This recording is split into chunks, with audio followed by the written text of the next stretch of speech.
नमस्कार दोस्तों, welcome to educator Devda channel. Myself Rakesh Devda. और आज के कंप्यूटर फंडामेंटल के ट्यूटोरियल के जो फोर्थ पार्ट के अंदर हमें कंप्यूटर की जनरेशंस के बारे में डिस्कस करेंगे। So let's start. तो कंप्यूटर की जनरेशंस के अंदर जो प्रारंभिक टाइप से जो कंप्यूटर से लगे वर्तमान यानी प्रेजेंट के जो कंप्यूटर्स में इसमें कौन कौन से चेंजेस हुए हैं और कितनी नंबर ऑफ जनरेशंस हैं उसके बारे में हम डिस्कस करेंगे। सो फर्स्ट जनरेशंस का जो टाइम पीरियड था वो 1940 से लेके 1956 था। और इसमें हम जो डेटा इनपुट कर रहे पंच कार्ड और पेपर टैब्स का यूज करते थे और डेटा आउटपुट के लिए प्रिंट आउट्स का हम यूज करते थे। ओके, और डेटा को स्टोर करने के लिए जो एक्सटर्नल जो डेटा स्टोरेज डिवाइसेज है वो हम मैग्नेटिक टैब्स का यूज करते थे। और लैंग्वेज इसमें machine language and assembly language का यूज होता था। Computer understand only for machine language. Machine language का जो फॉर्म होता है वो 0 और 1 के फॉर्म होते हैं।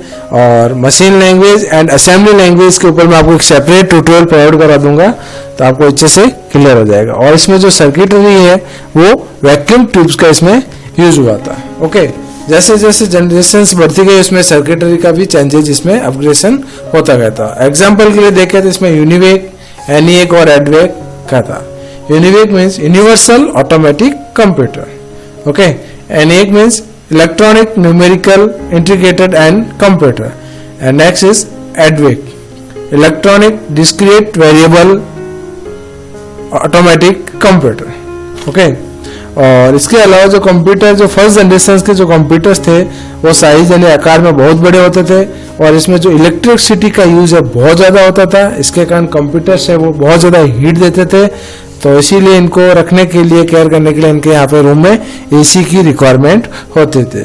इसमें कोई भी तरह का विंडोज और ऑपरेटिंग सिस्टम नहीं होता था। एक टाइम यानी कि एक समय के अंदर इसमें सिर्फ एक ही वर्क पे हम काम कर पाते थे। और इनकी जो स्टोरेज कैपेसिटी है और प्रोसेसिंग स्पीड है बहुत लो और स्लो थी। और इसका जो वेट था जो कंप्यूटर्स का लगभग ऑलमोस्ट 30 टन के बराबर हुआ करता था। और इन कंप्यूटर्स को रखने के लिए ऑलमोस्ट हमें एक पूरे रूम की जरूरत पड़ती थी। और जैसे कोई ऑपरेशंस करने होते थे फर्स्ट जनरेशन के कंप्यूटर में, जैसे अपन को एडिशन यानी कि जोड़ करने के लिए, तो उसमें अपन को नॉर्मली है कम से कम 200 माइक्रो सेकेंड्स का टाइम लगता था। और हमें अगर मल्टीप्लिकेशंस करना हो तो उसके लिए हमें 2000 माइक्रो सेकेंड्स का समय लगता था।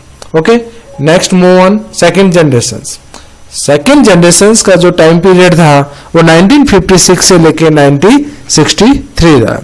और इसमें हम फर्स्ट जनरेशन की तरह डेटा इनपुट पंच कार्ड और पेपर टैब्स के थ्रू करते थे और आउटपुट हम प्रिंट आउट्स के थ्रू ले देते। और एक्सटर्नल डेटा स्टोरेज के लिए से मैग्नेटिक टैब्स का यूज करते थे।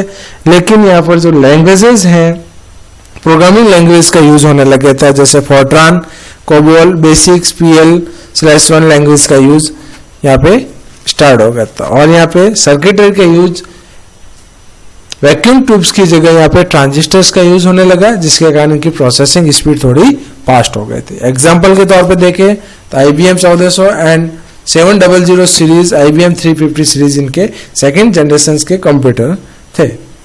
ओके, सेकेंड जनरेशन में ट्रांजिस्टर का यूज होने से इनकी जो प्रोसेसिंग स्पीड है वो थोड़ी फास्टर हो गए थे। नेक्स्ट थर्ड जनरेशन का जो टाइम पीरियड था 1964 से लेके 1971 था।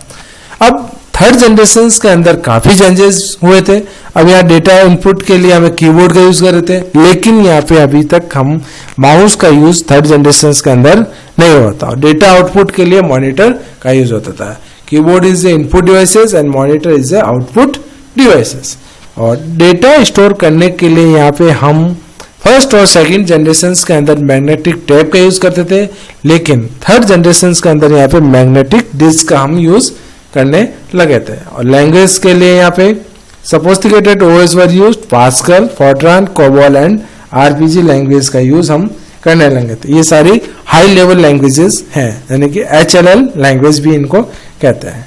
और यहाँ पे सर्किटरी IC का यूज होने लगा था, इंटीग्रेटेड सर्किट्स का, यानी फर्स्ट जनरेशन के अंदर वैक्यूम ट्यूब, सेकेंड जनरेशन के अंदर ट्रांजिस्टर का यूज और थर्ड जनरेशन के अंदर IC का यूज होने लगा था। एग्जाम्पल को देखें तो IBM system 360, Apple first and alter का यूज थर्ड जनरेशन के अंदर हुआ था।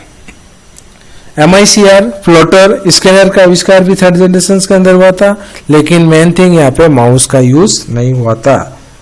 ओके, और हाई लेवल लैंग्वेज का भी यूज थर्ड जनरेशन के अंदर स्टार्ट हो गया था। Next move on fourth generation.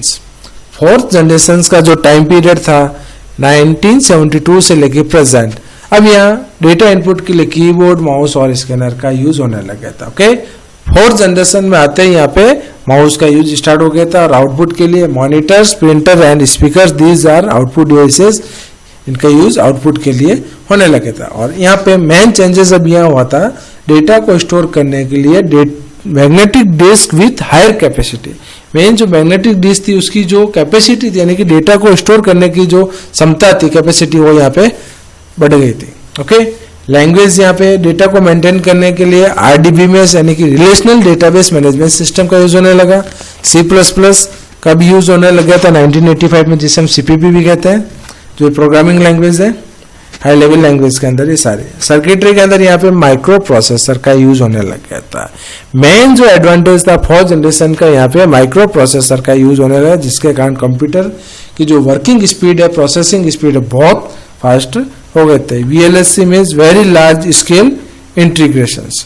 Okay, और एग्जाम्पल के तौर पर हम देखे थे यहाँ पे CRAY 1/2, Apple second, VAX 9000 fourth generation के एग्जाम्पल्स हैं। अब फोर्थ जनरेशन के अंदर मेनली जो नेटवर्क है, हाई स्पीड नेटवर्क जैसे लैन, वैन का यूज यहाँ पे फोर्थ जनरेशन के अंदर स्टार्ट हो गया था। और हम कहते हैं आज का दौर है वो PC का दौर, यानी कि पर्सनल कंप्यूटर है, वो भी फोर्थ जनरेशन के अंदर ही इसका डेवलपमेंट हुआ था। ओके, तो जो सुपर कंप्यूटर है क्रे CRAY का भी आविष्कार है, डेवलपमेंट है, वो फोर्थ जनरेशन के अंदर हुआ था।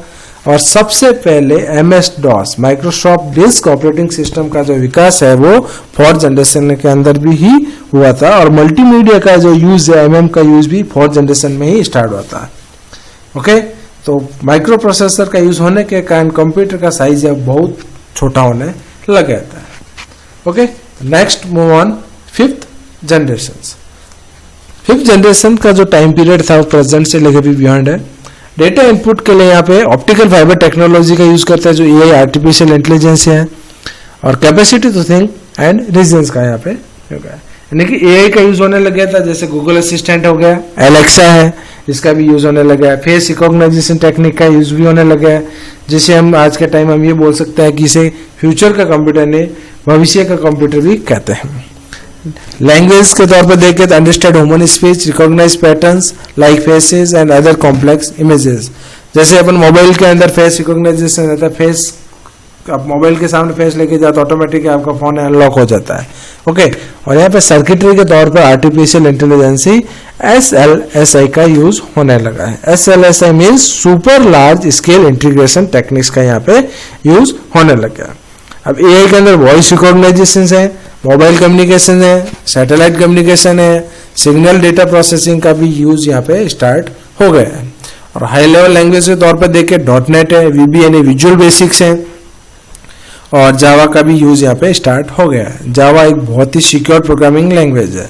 यहाँ पे कंप्यूटर का साइज है बहुत कम हो गया, घड़ी के आकार के साइज हो गए, यानी जो साइज है लैपटॉप है, टैबलेट है, एप्पल वॉच, जो स्मार्ट वॉचेज आप सब यूज करते हो, आप अच्छे से जानते हो, तो इसकी साइज क्या है। Desktop computer, laptop, arm top, और मेन थिंग इज यहाँ पे इंटरनेट का यूज बहुत ज्यादा होने लगे है। मल्टीमीडिया में ग्राफिक्स का, टेक्सचुअल डिजाइनिंग के अंदर भी इसका यूज होने लग गया।